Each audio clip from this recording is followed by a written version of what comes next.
Welcome to the Parent Advocate Podcast, a show where we celebrate, defend, support, and uplift the voices of the LGBTQIA community. I'm your host, Stephen Chikumba. My pronouns are he, him, and his, and I'm joined by my always amazing co-host, Lizette Trujillo. Hi everyone, Lizette here, she, her, ea. The mission of the Parent Advocate Podcast is to elevate conversations and reframe narratives around trans and non-binary youth to help change hearts and minds. Each week we bring you our take on all things happening from the perspective of two parents of BIPOC transgender kids. So this is a special TDOV episode of our show, Lizette. I'm so excited. We're doing a special Trans Day of Visibility celebration episode. I'm here for it. So welcome everyone once again to the Parent Advocate Podcast. Let's get started. Let's do it. All right, Lizette, we're completely just throwing out the way we do things here, and we're just gonna riff today because there's so much going on that I think we need to have a come to Jesus moment on this podcast. Our listeners need to understand the political space we're in, and it's just gotten to feel hectic and exhausting. And I'm so excited that we are getting a chance to just talk about what's happening. So I want to ground us first because I think it's important for people to understand, like, shit is real out here in these streets. I just read that Diamond Brigman, a 36-year-old Black transgender woman, was shot and killed in Houston, Texas. She was standing on the side of the road as a car circled the block several times, and after like the third or fourth time, a man got out of the passenger seat of that car and shot her several times before getting back in the car and driving off. Now, the car was abandoned several miles away. They do not yet know who killed her, but she is yet another victim of senseless violence directed towards transgender people, transgender women in particular. And I say this because just a week ago, I learned that the killer of Aisha Davis, who was killed last year on June 1st, 2023, the first day of Pride Month, she was also shot and killed in a hotel and left to die. Her killer was just arrested. An 18-year-old man was just arrested for her death. And it shocks me that the more things change, the more things stay the same. Aisha Davis was a 36-year-old Black transgender woman. We find ourselves in this cycle of violence and no one seems to want to connect the dots. Stephen, it's just heartbreaking. I mean, this is the narrative around Black trans women's existence, this idea, not an idea, the reality of violence that trans women face day in and day out. And it's heartbreaking. I don't even really have any words for it. And I think what makes it even harder is that every week we've seen a loss. Every week we've shared posts around another trans community member losing their life to senseless violence. And so it's just really, I can't tell you how sad and heartbreaking. I mean, I can tell you, and I know that you feel it, but I don't really have the language to express the heartbreak and the sadness. And then you add that to anti-trans policy and anti-trans rhetoric that is at an all-time high. And it feels overwhelming. And I can't imagine how that must feel for our kids when they look at the news or open up social media. It really is a difficult thing. And again, I think people need to hear the names. Next Benedict, Righteous, Torrance, Chevy, Hill. These people are people's children, people's spouses, people's brothers and sisters and friends and nephews and nieces and cousins and loved ones and bosses and employees. These are people that were part of other people's lives. These are not just randos. These are actual human beings that have stories that are now no longer being told. And we can't just go on like everything is normal. Your children may not be affected by this, but ours are. Our children live under this pall because of what's happening. Like, no one seems to recognize that when you wake up and you find yourself reading about another state passing yet another bill that restricts the ability to have gender affirming care or use pronouns at school or be outed by your teachers, where you can't change your identification. There's so many restrictions on the lives of certain people and not others that it's hard for me to reconcile how people are not like alarmed at what's going on. It's so interesting. So I was at an event on Saturday. It was the U of A, the University of Arizona was doing a Border Narratives Initiative conference. And there was a climate activist, very prominent activist, Latina activist, and was completely unaware when they were given the number of 600 anti-LGBTQ bills. And this at their community. We're like 600? And it's because it's not being reported enough. It's not being reported enough. It's not seen as an issue that impacts people in a significant way to report on it. But it is a political tactic that is reshaping the way policy is pushed through our courts, our legislative houses and Senate houses. It's changing the political landscape. And I feel frustrated that our family, our friends, people in our periphery can't see the connections the way you're seeing it, and then seeing the uptick in violence. It's uncanny the way people have become so accustomed to just walking around life with blinders on and ignoring the full panoply of things that are happening around them. It's impossible for me to fathom that people are not aware of what's happening in their places of government in these states. It's unfathomable to me that people are unaware that the most legislation that has been proposed last year and this year is around the most marginal people in this country. Trans people make up, and again, I'm going to estimate because the numbers are rough, but 1% of the United States population are trans. Just the smallest portion of people. There's no other set of people that are less represented unless you now start going into like non-binary versus transgender versus, but the reality is we're talking about such a small portion of our population that this much attention is being focused on them makes literally no sense. And the fact that people are not paying attention, are not disturbed by the actions of their elected officials to focus so much energy on this versus anything else, anything meaningful to the population is disturbing to me.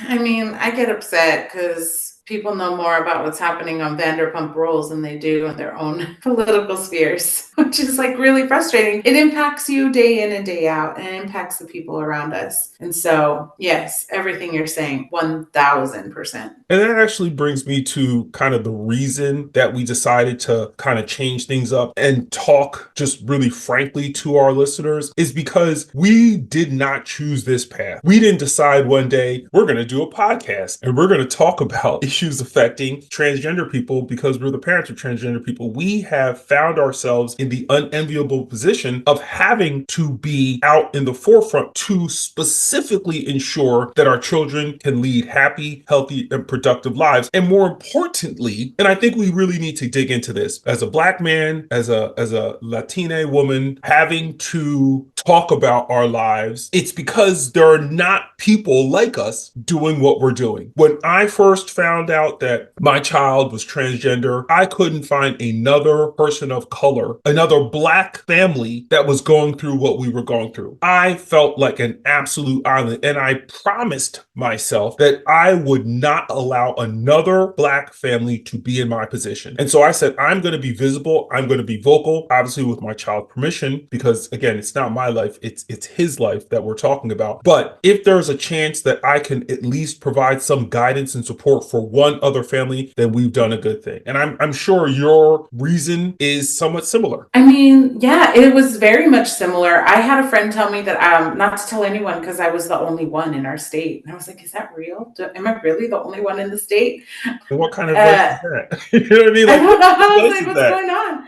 Oh gosh, we're really at a deficit. But also too, I think having been, first gen, married to an immigrant who was waiting on his, citizenship. Daniel was so much farther behind in political protections. Right. Absolutely. The second that we were like, we're supporting him. The second that I said, Daniel, of course, mom and dad love you and we're going to support you, I was deeply aware of how disenfranchised he was from that moment on. And I know you felt that too. I felt like, what is happening? Like, what's going on? And I didn't have the benefit of knowing anything about I'm not even going to say trans people, about the LGBTQ plus community at large. I didn't recognize, because I was part of the problem, how bad things were for the community. I was completely unaware. And because I was completely unaware, I was, blithely ignorant to what they faced. And now that I've taken the time to educate myself, I'm like, oh my God, I can't not be out here. I can't not be an advocate. I can't not be an activist. I can't not stand in the breach because there's so much hate and vitriol directed toward this community that somebody has to protect them. Somebody has to do it. And I think you and I were built for it. And if we're not, then we're learning to be built for it because somebody has to do it. Absolutely. No,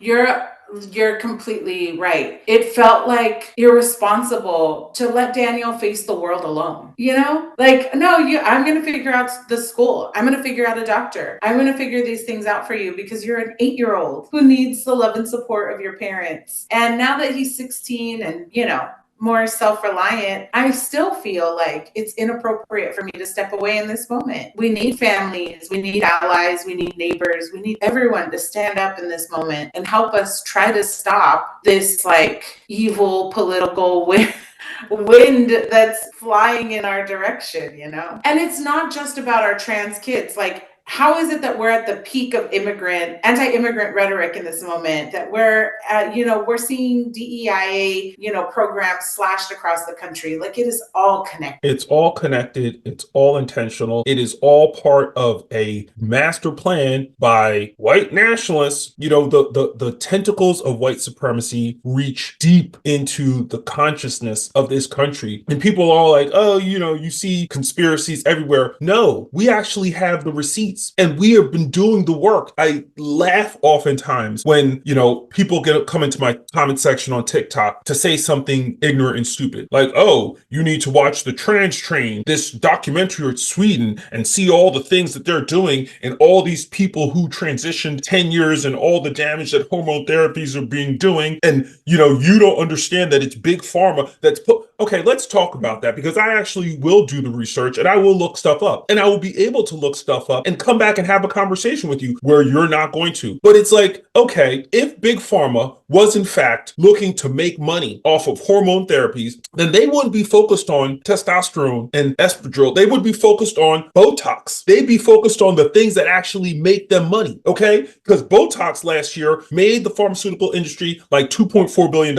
And all of testosterone, and again, testosterone is not something that is solely being utilized by trans men. Cis men with low testosterone, 3 to 4% of men in the United States of America are on hormone therapy, hormone replacement therapy for testosterone. That is where the little bit of money being made on testosterone is coming from. It's not coming from the 16% of transgender youth who are on hormone therapy. 16%. I didn't say 16%. 16% of transgender youth. It's not even all of them. So people have this impression that the pharmaceutical industry is doing something that it's not. Most of what trans people are looking for is acceptance. Acceptance comes from social transition. It comes from family acceptance. It comes from community acceptance. It doesn't come from hormone replacement, puberty blockers, surgeries. It doesn't come from those places. And people conflate being trans as some sort of surgical or medical intervention. And that's not what it is at all. But you can't tell people who are listening to the right, Alliance Defending Freedom, Bobs for Liberty, and all of these nut jobs, as opposed to the American Medical Association, the Endocrine Society, the American Pediatric Association, the people who are actually providing services to our children and to trans people and non-binary people. I always think it's crazy that people who are not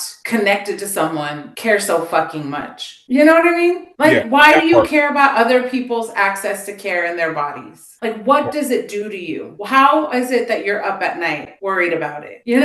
I want to know why they care. Nobody tells me shit about the Botox and the filler in my face. I just don't understand it. It's so frustrating. Yeah. So we got a lot to talk about. We've been kind of getting into just the ways in which the right has been trying to fuck shit up for all of us. But I think you've got some really specific ways in which the right's trying to fuck with you and your home state. So let's talk about it. Stephen, let's talk about the evil, vile Stephen Miller and America First Legal. I'm embarrassed that we share a name. I mean, it's not your fault. It's not your fault. But Stephen Miller is just an evil, evil, evil human being. Not only did he create child separation along the border, he spent all of the election cycle, was it 2 years ago, investing in states like Arizona, Texas, Florida, Georgia, Colorado, investing in our states to misinform Spanish-speaking immigrant and Black communities on the harms of transgender youth being supported in their homes. Jose and I each got Spanish-written flyers filled with medical misinformation around what gender-affirming care looked like. He spent almost $500,000 in Spanish-speaking ads. And now, today, the New York Times published an article stating that he has sued the Mesa School District for gender inclusive policy. It's deeply frustrating. I cannot tell you how much I hate this person. So I read that article and I was like, what's happening? Stephen Miller is not an attorney. So the fact that he has this essentially boutique law firm filing all of these, like they filed over 100 lawsuits so far since their inception, created right after Trump lost the election, and they're trying to push an agenda and really set the table for a second Trump presidency. So if people are not familiar with Project 2025, get familiar. Get familiar for the ways in which we are going from a, democratic republic to a banana republic, because that's what's about to happen. All the rights and liberties you think you have are about to be stripped away if this fool is reelected, because things like this, these class action lawsuits against multiple states, multiple employers for doing things that protect the rights of each and every individual under the guise of what? I can't even fathom how people don't see. And again, white nationalists, white supremacy is an enemy to all of us. To all of us. And I'm not saying it like some, uber bigoted Black person, because I could care less. I just know my history and I know the facts. And so if you're not paying attention, if you're not connecting the dots as we are, as we try to do every single time we get on these airwaves to show you what's going on, you will find yourself in the unenviable position of being unprepared when they come for you. That part, Stephen. I mean, the fact that Stephen Miller sees America First Legal as the conservative answer to the ACLU just tells you that he is funded and prepared to push back on any progress we make. And, Mitch McConnell made sure to pack the courts in a way that could make the efforts of Stephen Miller and America First Legal possible. And so it's a terrifying moment for all of us. Absolutely. Absolutely. So in light of what's happening in Arizona, Texas, Florida, in so many other states, it is no wonder that the article that I read this morning in Scientific American about families that have been leaving state after state after state trying to find safe haven for their families is a thing, because we operate under this misconception that there are safe states, so-called safe states in this country. But this article kind of exposes the fallacy in that thinking, because even in places where you think Massachusetts, that's a really super blue state, Democratic stronghold, that has transgender protections. Affirmative transgender protections. It's not just like they don't have any anti-trans laws on the books. They actually have trans affirmative laws on the books. And yet you find families that are still suffering from harassment, bullying, discrimination, bias in places that are supposed to be safe, violence in places that are supposed to be safe. And so I think it's incumbent upon us to let people know silence is complicity. If you are sitting back doing nothing, you're part of the problem. It's not enough to not harbor any anti-trans, anti-LGBTQ animus. It's not enough, because there are people who are actively going out of their way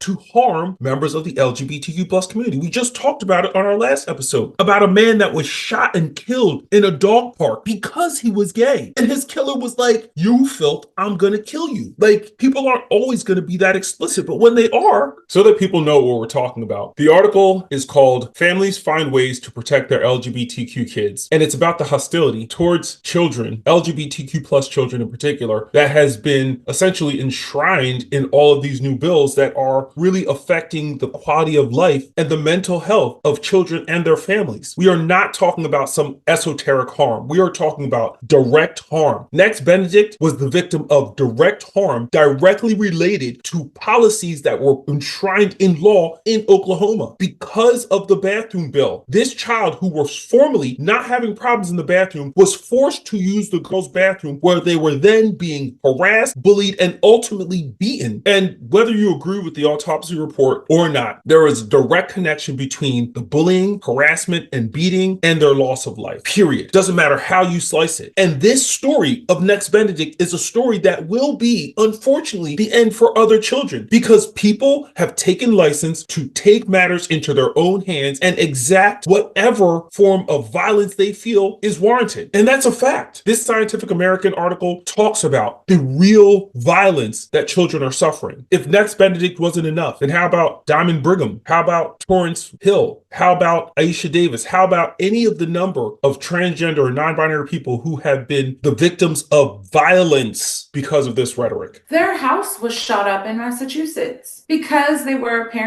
supportive parents of a trans kid. Imagine that. I mean, look, we know that this level of violence has existed under white supremacist rule in southern states always, right? Like, we know about sunset towns. We know about, the harms in the South and the Southwest, violence enacted on bodies of color and communities of color and immigrant communities. This is not new, but to see it targeted so broadly and openly now on families who are just supporting their trans kids, it's heartbreaking that people still are too afraid to speak up. I mean, this is why we've talked about speaking up being so important. It is not normal. People glorify civil rights movements. Oh, how brave they are. Oh, how wonderful. It is not normal for us to be moving backwards towards freedom and equality. It is not normal that my child has to be visible in this very distinct way, or that your child. It is not normal that the first time my child ever testified at the Senate in our state capitol was when he was 9 and he's now 16, and having had to fight anti-trans legislation every step of the way, every year. When people tell us, are you excited for the new year? Fuck no, because the new year means legislative session is open for 100 days. No. It's not normal that children are in the halls of Congress, whether we're talking about the federal halls of Congress or state halls. It's not normal for them to be testifying in Congress at all. They should be at school. They should be at recess. They should be taking music classes. They should be playing with their friends. They should be vegging out on video games or eating snacks or just doing nothing. They certainly shouldn't be in a chamber full of adults, hostile, hateful, bigoted adults, trying to get them to see the humanity in them. It is dystopian at best. And yet here we are with people like Representative Woods calling our children filth. I wish a nigga would. I really wish. There's so much of this cowardice going on because you never hear them talk that shit to any person's face. They'll do it from the safety of their chamber seat all the way across where there's no likelihood of them coming to harm. But you won't see that shit on the street. You won't see them talk that way to an actual parent face to face. They'll obfuscate and they'll deflect, but they'll never say those things to our faces, which is why we have to be vocal, which is why we have to be present, which is why we have to show up in numbers the way we do. Even though oftentimes it doesn't make a difference, we've got to show up. We've got to let them know that no, not on my watch. And we got to vote them out of office. And to white families who are supportive of their trans youth listening to this podcast, violence against children of color has always existed throughout every movement. And we have seen youth movements arise from these communities of color to push for progress. And it's time that we as parents have some political bravery and step into this moment. And we're seeing some do that. And we're seeing a lot of parents saying, no. We're going to push assimilation tactics. We're going to use these things that keep only a few of us safe, but not everyone safe. And so if we're going to really see change, if we're going to really see safety for our children, we need to exist in a world where their visibility can be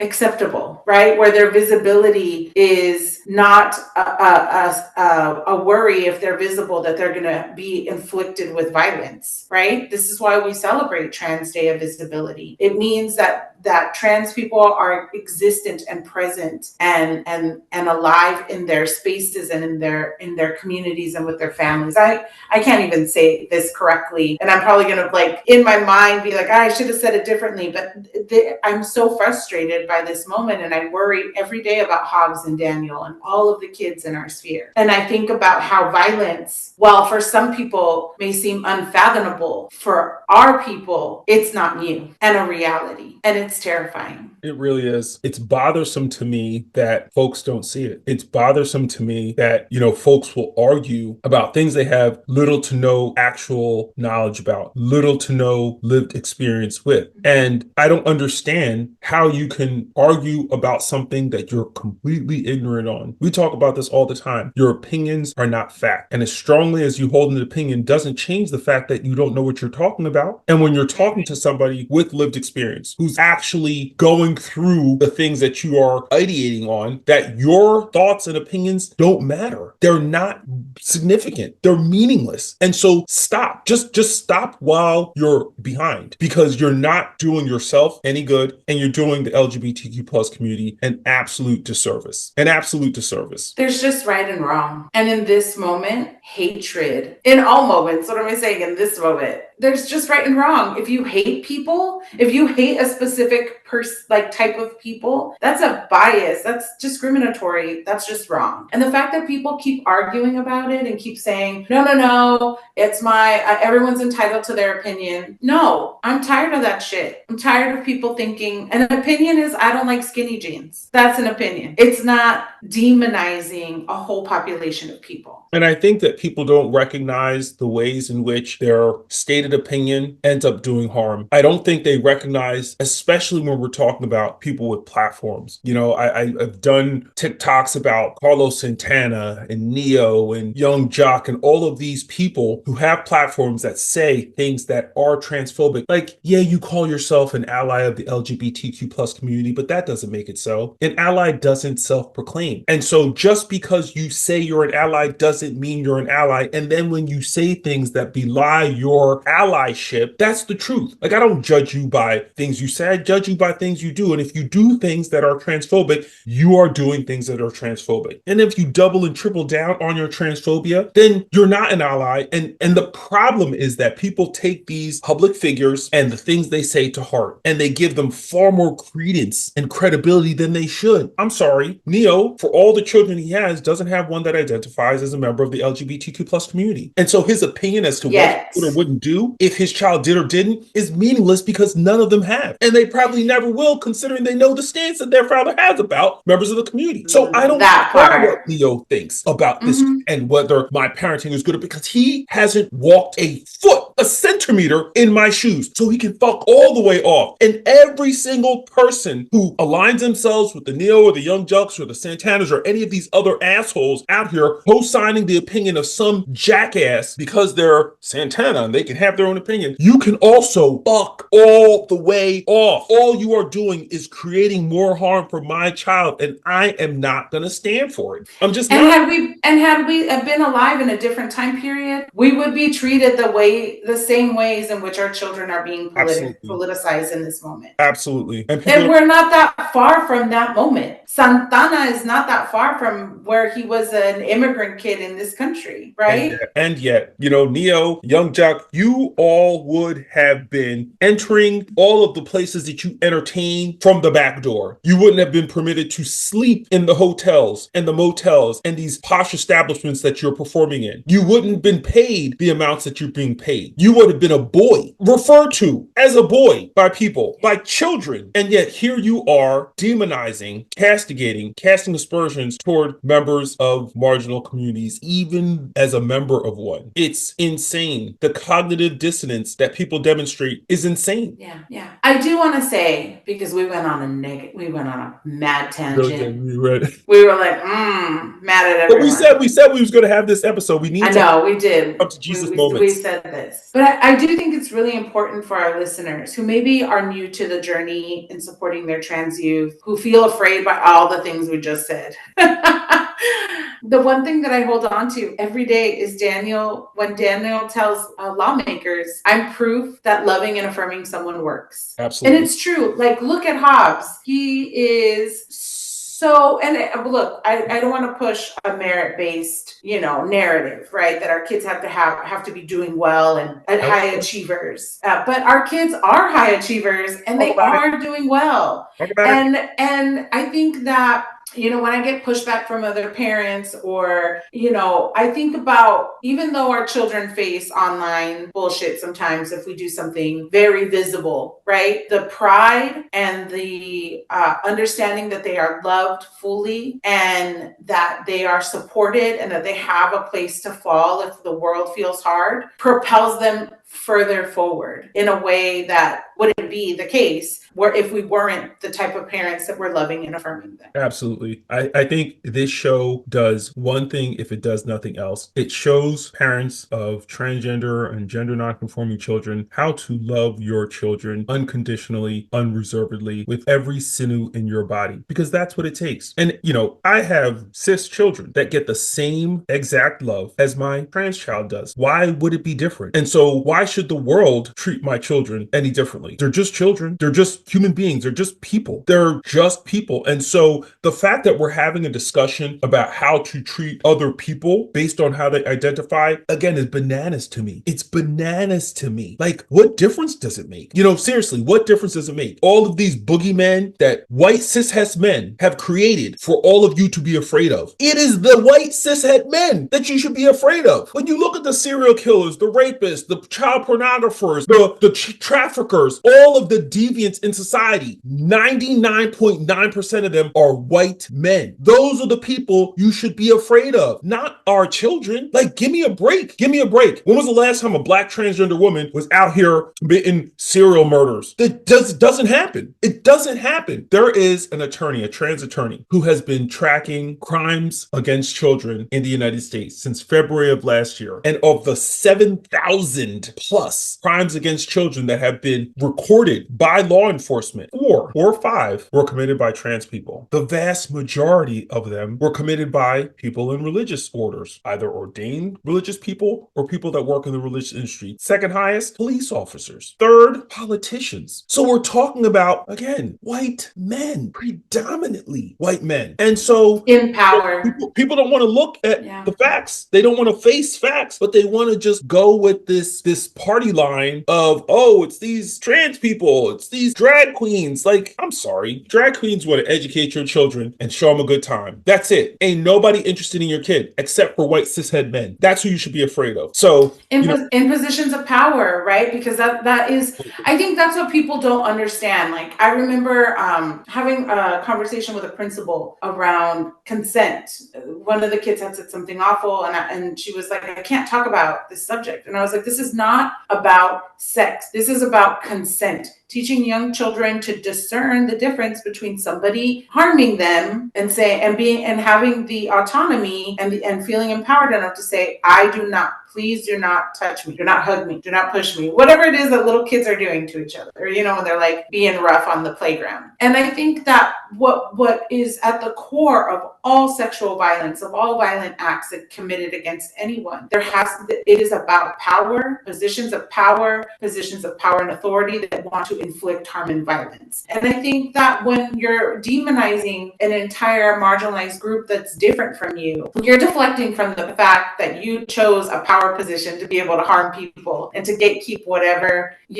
or whomever may have access to that power, to that position in society, right? But now we have gone too far, Stephen, down the rabbit hole, and so we gotta round it out. We gotta end this special. What we said was going to be a short episode, and is now a longer episode. So we gotta round it out. I think that the takeaway from today's episode is that, notwithstanding all the fuckery that exists in this world, in this country, in our respective states, that children, trans children, gender nonconforming, gender expansive children who are raised in supportive families thrive and live happy, healthy, productive lives. We need our families, our friends, our neighbors to join in and help us stop anti-trans or anti-LGBTQIA legislation. It impacts us all. Let's create a more inclusive and better world where trans joy is the order of the day. I love that. So before we go any further, let's end on that note. I'm with it. I'd like to thank my co-host, Lizette Trujillo, for indulging me in this TDOV special. And I'd like to thank all of you for joining us on the Parent Advocate Podcast. See you next time. Goodbye.